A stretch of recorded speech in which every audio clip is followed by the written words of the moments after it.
So I've just received this court paperwork here, and I've done several videos on it. I'm going to upload them at another stage, but this one's just for a generic for a second. But basically, it's a Tomlin order, which is something I've not come across before. In essence, when you bring a claim against someone, if they agree to settle before the final court date, you produce a Tomlin order, which sets out exactly what the parties agree, what each person is going to do. A judge then signs it, which, to be honest with you, they're never going to dismiss it if the parties have agreed that the judge is normally happy with it.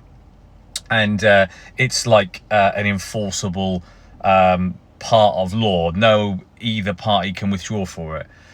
And I've just received it in the post. I've gone and collected my post, and I've had a read through it, and it's really funny, really, because a lot of the claims that I bring against individuals or other companies have been trying to do me a huge amount of harm by talking to everyone, basically, about me and about how I'm this, how I'm that. And I've kept quite quiet because, you know, I'm the victim. They've been stealing money from me. They've been withholding what is rightfully mine. 50% ownership is 50% ownership. You're entitled. And I've kept quiet because I know that the best way to defeat these rumours, allegations, is to make the people look stupid. To the point where they can't even show their face. And this is the first part of that, and there's many more to come. So I was entitled to a restriction over a property, and that was agreed all in writing. We've got a contract, and the party here have been trying to get around not putting that restriction in place. They've tried to change the wording to basically get rid of what a restriction should be, which is my entitlement to dissect, get due diligence into a deal, into the spend, and work out what is my true share, not just what they tell me. And that's an agreement that's written in place. And these two people have been trying to not do it for over a year. So we went to the judge. It's called a without notice hearing for an injunction, sorry. And the injunction was to say, Judge, we need an injunction over this property. We need it without notice because if they know that it's coming, they might try and sell it or refinance it. Here's our case.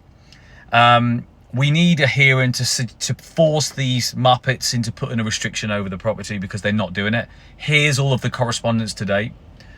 And we need the injunction to stop them selling it.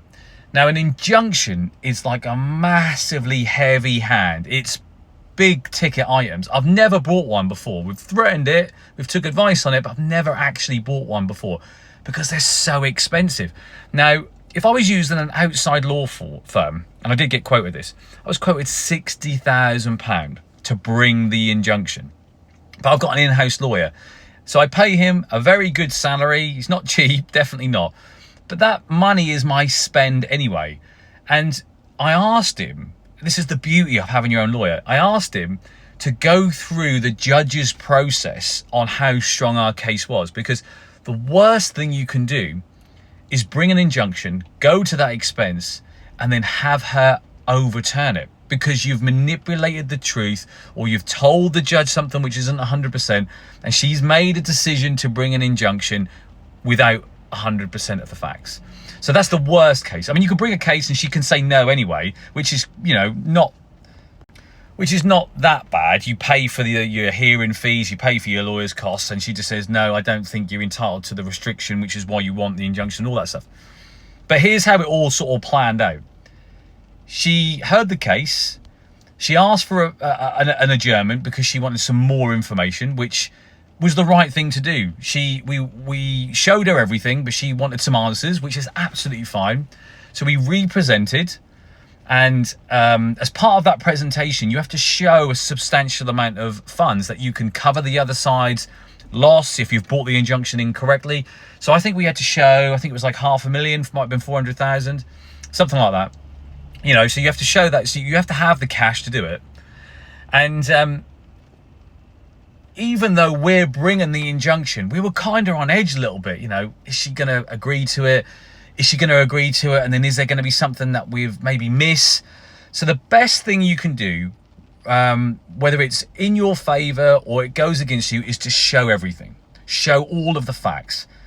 And when we presented the facts and she ordered the injunction, it was a huge relief for us, because we knew that our case for a restriction was valid.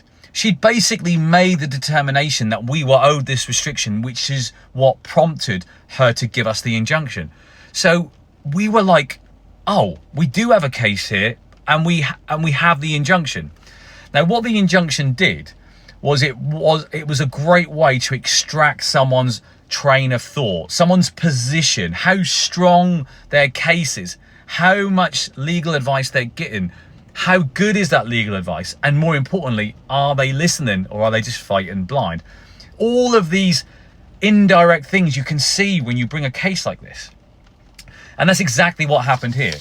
So we had the return hearing, it's called. So they get the injunction slapped in their face, they cannot sell the property, but they have a chance now to defend their position as to why they shouldn't have an injunction.